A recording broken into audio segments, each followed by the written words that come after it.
What's up, Fantasy Freaks? It's Rob, the NRL Fantasy Freak, back with another video. It's been a long time between drinks, and it's good to be back. I've had a lot going on in my life. Uh, I had my boss suddenly leave, so I had to take on the warehouse manager role, which meant a lot more responsibility. I had a burst pipe in my house. My house flooded at 4:30 in the morning and my whole downstairs was underwater. And then I caught COVID, and then my nana passed away. So there's been a lot going on, and video content creation was a low priority. But I'm back now and keen to fill you guys in on what's been happening. So last round, I scored 1,041 points and my rank was 280. Have one trade left. The trade I made for this round was Hudson Young in. I'll discuss why I brought him in later, but he got a 53. He could have had a lot more. He had a lot of demerits. Going through the rest of the squad, Clark with 51, Carrigan 45. Got the captaincy right with Haas, which I'll explain how I came to pick him as captain. May was 67. Edges were solid with Katoa and Preston 58 and 56. Halves, Cleary 65. Icat with 49, so he's struggling to get back to that dominant form earlier in the year. Firmware with 50. Big talking point was Dewey. I was on for like a 1,100 score if Dewey could hit his 60.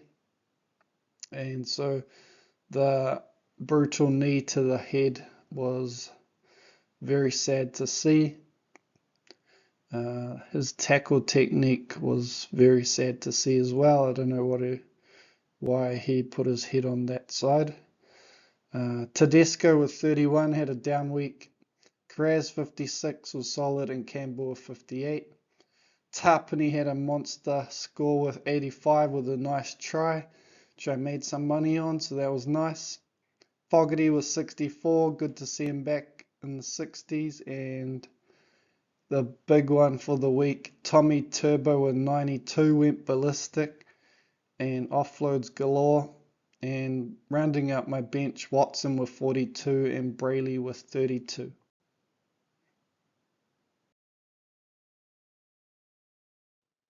So this is my prep that was heading into round 25. So thoughts were to only trade red dots. Ford was gone for the rest of the season, so he was a sell. Brayley was moved to the bench with Crossland named to start, so that wasn't good for my squad. And Watson named to start, but keeps getting moved to the bench, so those two have become liabilities. Hudson Young coming off the bye, and I thought he'd be keen to show out against the Panthers. So I thought he was a good option and the highest priced player on offer. Walsh coming off a 94, had a good matchup with the Knights, so I thought he was a good option to buy as well. But my bias against the wing fullback position made me go Hudson Young. Also, the Raiders have had lots of buys at the back end of the season, so I don't think Hudson Young will get rested, and I think his floor is a lot higher than Walsh's, and that's all I'm playing safe, really, trying to protect my rank. I know I can't win, so I just want to try get a top 500 finish. And the captaincy, I've just ranked the top 3 heading into round 25. So Haas had the best last 3 average, good form, good matchup, and the bench looked good for him. Cleary had a tough matchup, but he had the next best last 3 average, which his matchup doesn't really affect his output.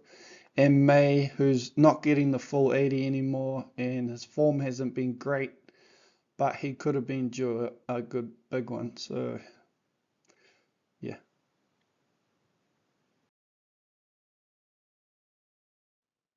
Just to go back through my trades since round 23, I had Fermor in for Farnworth with the long-term injury, and Carrigan in for Yo, also out injured, and then getting rested. So that was a good decision to trade him out in round 23. Held trades in round 24, and then, as mentioned, I brought in Hudson Young for Ford, who copped the suspension and won't be back until the finals.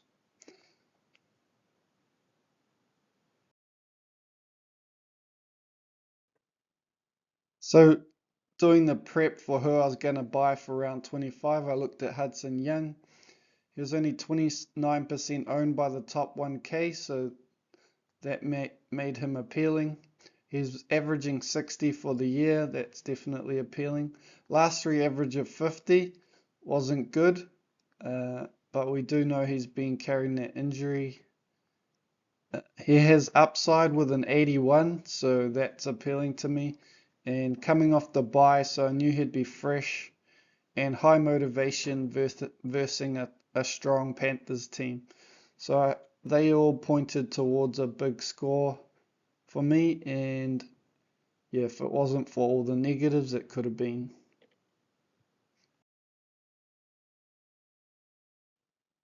Reece Walsh was the other one I was looking at for round 25, 16% owned by the top 1K, making him a nice pod. His average of 43 for the year was definitely the biggest downside to Walsh in that he has low games in him. His last three average of 59 with the goal kicking is awesome, and with Reynolds and Mam out, he has good upside. The Knights were horrible, and the Cows to come as well. So I thought he had a couple of good matchups, and he's back to fitness. 94 last start. He just looks good, and yeah, he was a great option to pick up in round 25.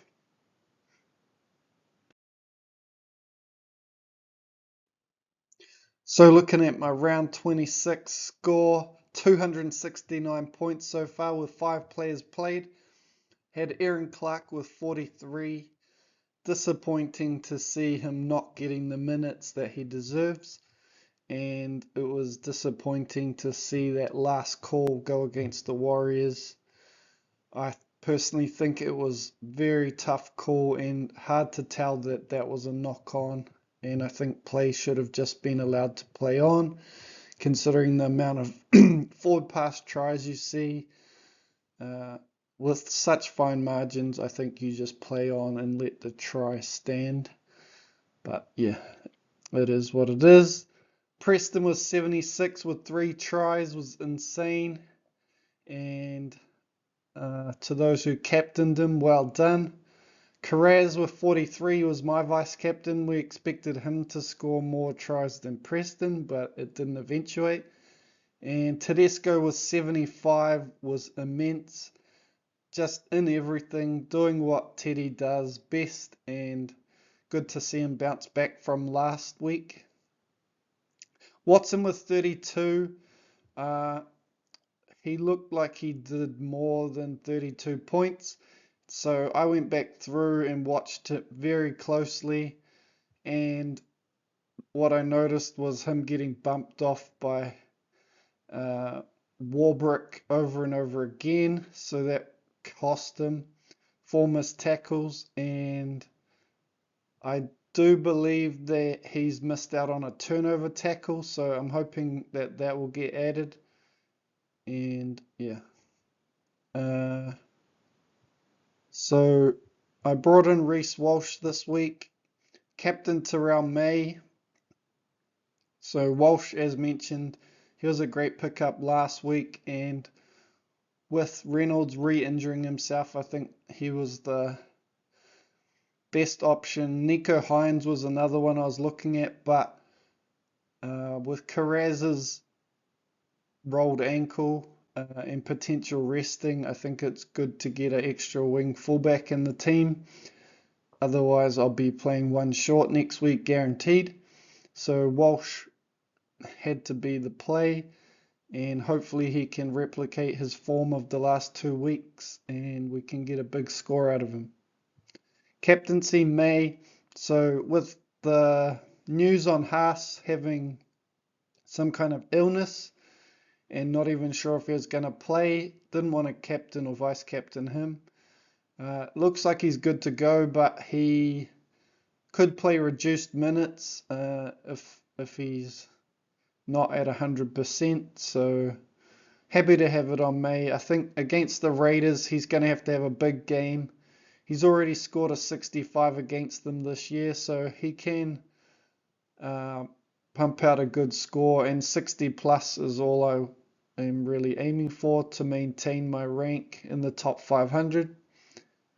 And yeah, that's pretty much that. Let's have a look at some YAFS data.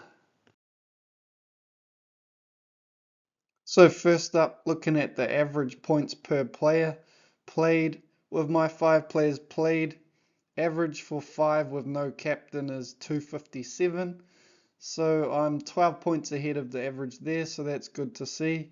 Average trades left 0.6, and that's I'm sure that will drop as the round goes on. Average salary cap 13,942. So I've definitely, my squad has dropped in value considerably over the last few weeks. I was up to 14 mil, but all the injuries have just made my team value plummet.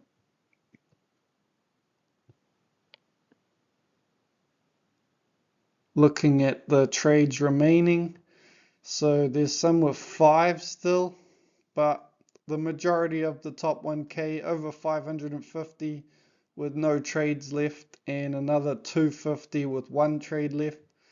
So yeah, as you'd expect with only 1 round to go. And looking at the captaincy, Payne Haas 55% captained, so a lot of people just kept it on him, and given his recent form, that makes sense. But yeah, if he does get reduced minutes, there could be a chance for me to gain some ranks through that low percentage captaincy play in Terrell May. Jaden Campbell was second most, and yeah, so looking at all of these options, Nico Hines is the only one that I don't own, so that's a good sign for some good scores this round. And popular trade-ins, so Reece Walsh at number 1, who I brought in. Blake Brayley was also an option. Nico Hines, Big Tino, who I had looked at bringing in as well. Kale Iro, Jacob Carraz, I own. Hudson Young, I own. DCE has hit a bit of form, but I wouldn't be picking him. Preston, that was a great trade-in. And Kai Pearce-Paul. Trade-outs, Harry Grant, 153. Trade-outs, Adam Dewey, makes sense. Isaiah Yeo, because of the shoulder and being rested this week, makes sense. Ali Katoa, that's surprising. I'd expect him to be back next week. Cleary as well, should be back next week, and Edwards. So yeah, and that's pretty much it for this video. So good luck everyone for the rest of the round, and I will see you in the next one.